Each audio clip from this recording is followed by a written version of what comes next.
வணக்கம், welcome to easy English channel. Easy English சேனலில் நம்ம இன்னைக்கு டெய்லி நம்ம பயன்படுத்தக்கூடிய சென்டென்ஸை, பெரிய பெரிய சென்டென்ஸை எப்படி நம்ம இங்கிலீஷில் நம்மளால் சென்டென்ஸு எழுதவோ இல்லை பேசவோ முடியும் அப்படிங்கிறதான் இந்த வீடியோவில் பார்க்க போகிறோம். பாருங்கள், தமிழில் கொடுத்துருக்க சென்டென்ஸை நம்ம இப்போ இங்கிலீஷில் நம்ம பேச போகிறோம். ஓகேங்களா? நான் காலை உணவை முடித்ததும் லைப்ரரிக்கு சென்றேன். காலை உணவை முடித்ததும் நான் லைப்ரரிக்கு சென்றேன். ரெண்டுமே முடிஞ்சு போன விஷயம் தானே. நல்லா பாருங்க, நான் காலை உணவை முடிச்சிட்டேன், முடிச்சதும் பாஸ்ட், முடிஞ்சு போன விஷயந்தான். லைப்ரரிக்கு சென்றேன் அப்படிங்கிறதும் முடிஞ்சு போன விஷயந்தான். ரெண்டுமே முடிஞ்சு போன விஷயத்த நம்ம இன்னும் ஒருத்தவங்கள்ட்ட பேசுகிறோம். நான் காலை உணவு முடிச்சதுமே நான் போயிட்டேனே லைப்ரரிக்கு அப்படின்னு நம்ம ஃப்ரெண்டுக்கிட்டே இல்லை யாருக்கிட்டே இன்னும் ஒருத்தவங்கள்ட்ட சொல்கிறோம். ரெண்டுமே முடிஞ்சு போன விஷயத்த இப்போ நம்ம எப்படி பேசலாம், எப்படி எழுதலாம் அப்படிங்கிறத நம்ம பார்க்கலாம். ஓகேங்களா? இப்போ பாருங்கள், நான் காலை உணவை முடித்ததும் இல்லை முடித்த பொழுது. முடித்ததும் அப்படின்னா வென் சேர்த்துக்கணும். ஓகேங்களா? வென் யார் காலை உணவை முடிக்கிறது? நம்ம தான், நான். when I had finished. முடிக்கிறதுக்கு இங்கிலீஷில் என்னங்க? finished. அந்த verb 3 தான் நம்ம இந்த இடத்துல எழுதுறோம். when I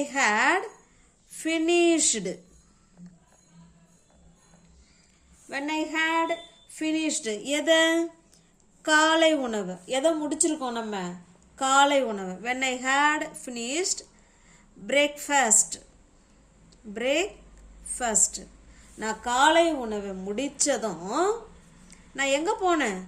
லைப்ரரிக்கு போனேன். போனேன் அப்படிங்கிறதுக்கு பாஸ்ட் டென்ஸ் தானே.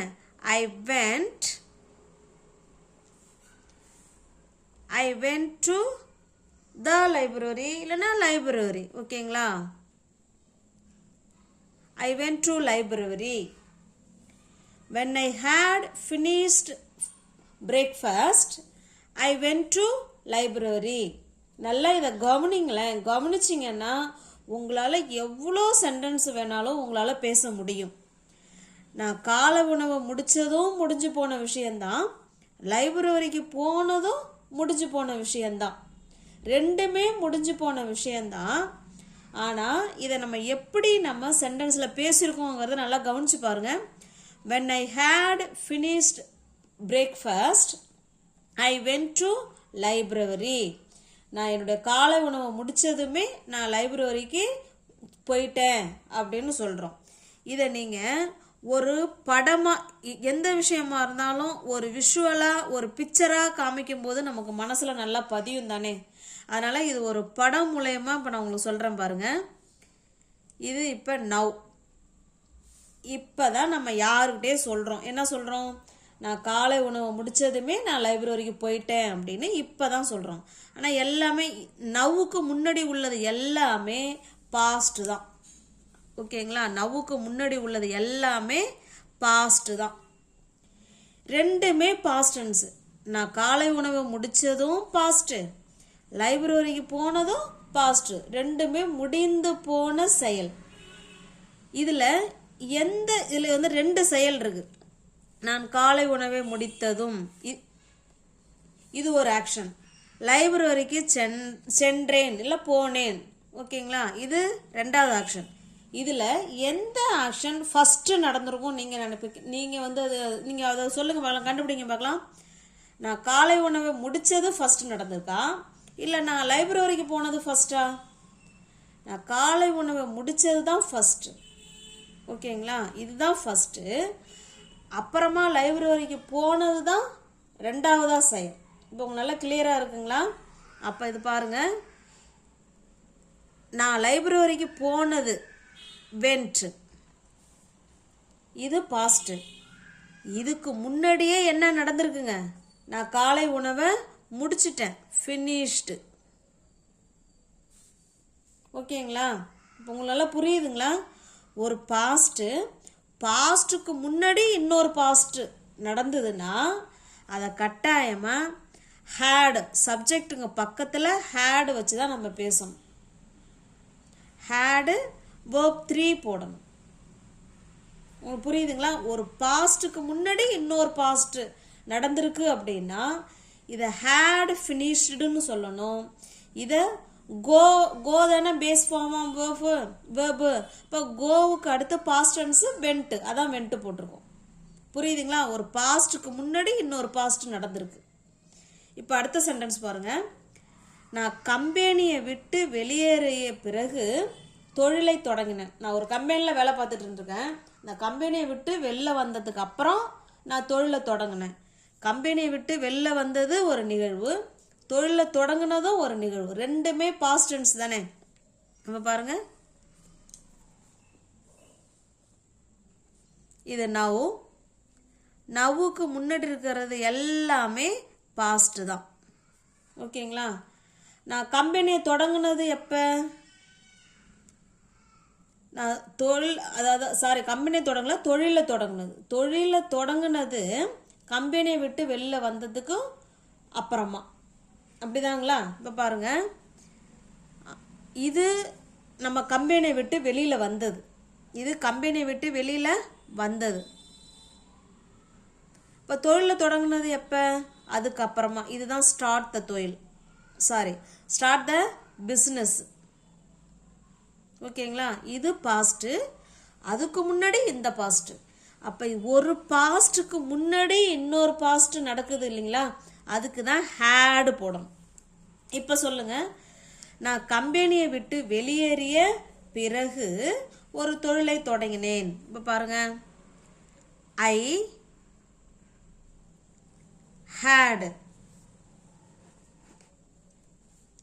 had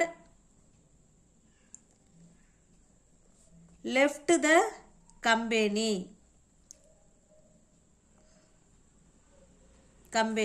ஓகேங்களா? இதுதானே முன்னாடி நடந்தது, அதனால தான் had left போட்டிருக்கோம்.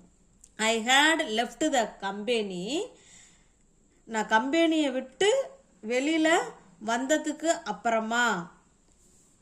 இதுக்கு முன்னாடி நம்ம ஆஃப்டர் சேர்த்துக்கலாம், ஏன்னா அப்புறம் பிறகுன்னு தானே சொல்கிறோம். கம்பெனியை விட்டு வெளில வந்ததுக்கு அப்புறம் என்ன நடந்துச்சுங்க? நான் ஒரு தொழிலை தொடங்கினேன். ஐ ஸ்டார்டட், ஏன்னா பாஸ்ட் டென்ஸ் தானே. I started the business.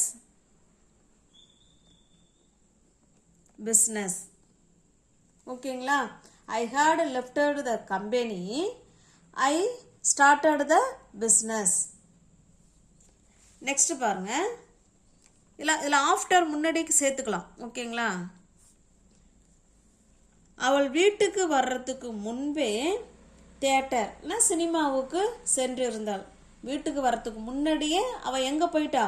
சினிமாவுக்கு போயிட்டா. எப்படி எழுதலாம்? சினிமாவுக்கு போனது தான் ஃபஸ்ட்டு நடந்திருக்கு, அப்புறமா தான் அவன் வீட்டுக்கு வந்திருக்கா. ஒரு பாஸ்ட்டுக்கு முன்னாடி இன்னொரு பாஸ்ட் நடந்திருக்கு. அப்போ சினிமாவுக்கு போனது எப்போ? முன்னாடியே.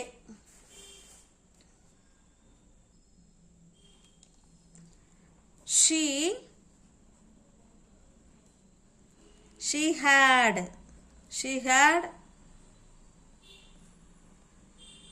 gone to the cinema. She had gone to the cinema. அவள் சினிமாவுக்கு போனா. எப்போ போனா? சினிமாவுக்கு போகிறதுக்கு, வீட்டுக்கு வரத்துக்கு முன்னாடியே அவள் சினிமாவுக்கு போனா. She had gone to the cinema. முன்பே, வீட்டுக்கு வர்றதுக்கு முன்பே. Before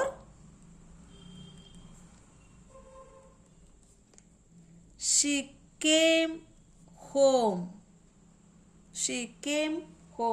அவள் வீட்டுக்கு வர்றதுக்கு முன்னாடியே சினிமாவுக்கு போயிருந்தாள். She had gone to the cinema before she came home. Next பாருங்க,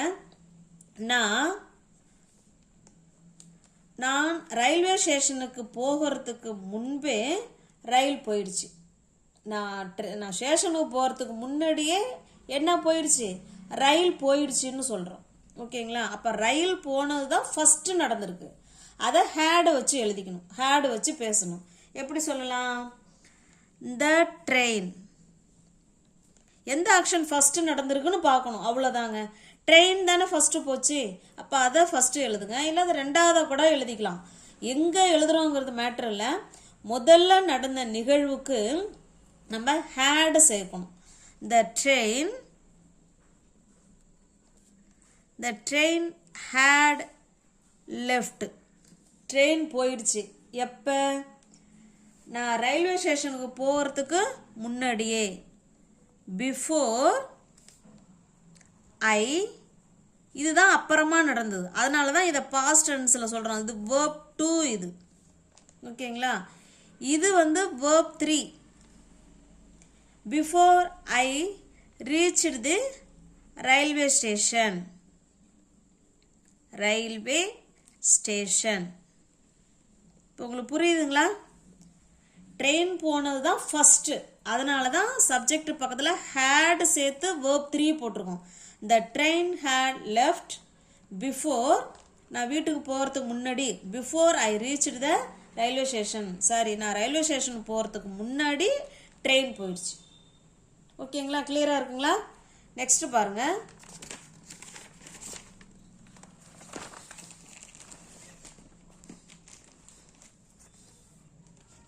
என் அம்மா நேற்று வரைக்கும்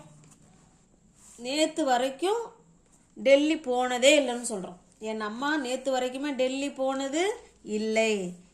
இது பாருங்க, என் அம்மா. My mother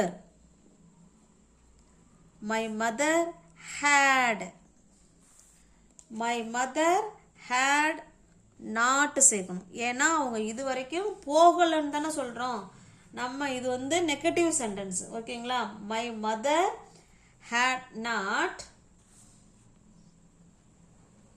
ever gone to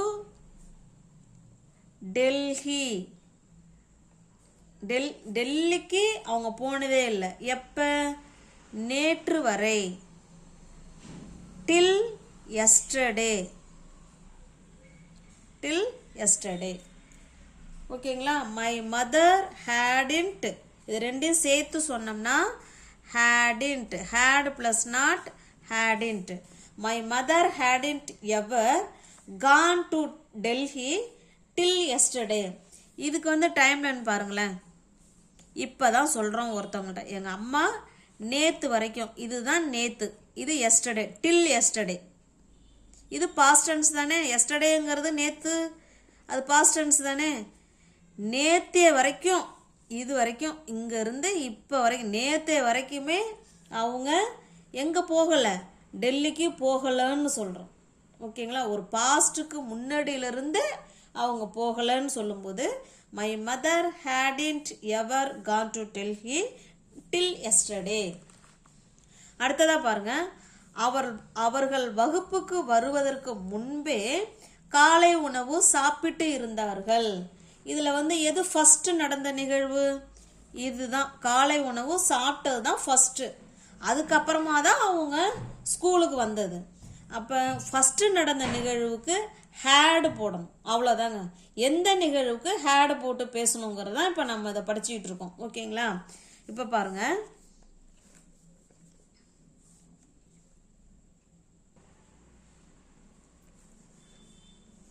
அவர்கள் வகுப்புக்கு வருவதற்கு முன்பே, before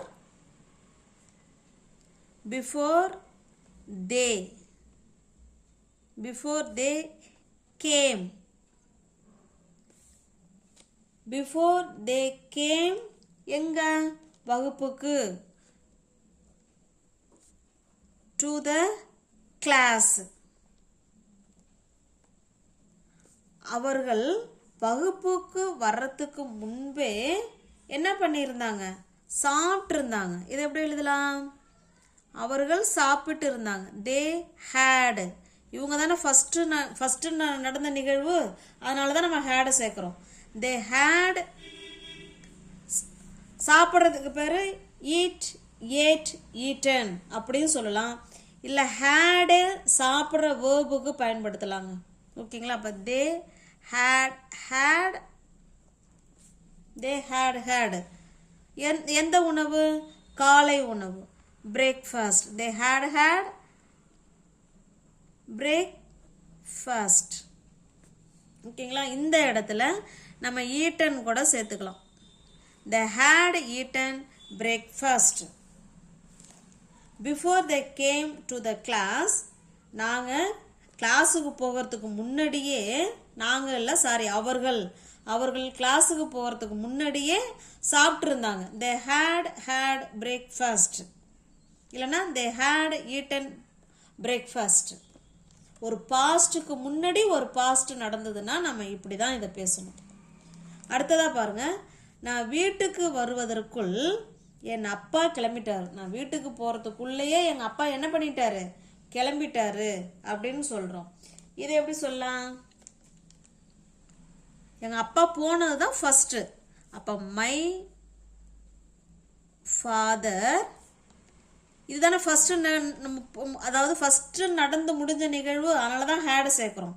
my father had left. எங்கள் அப்பா கிளம்பி போயிட்டாரு. எப்போ? நான் போகிறதுக்குள்ள. பை த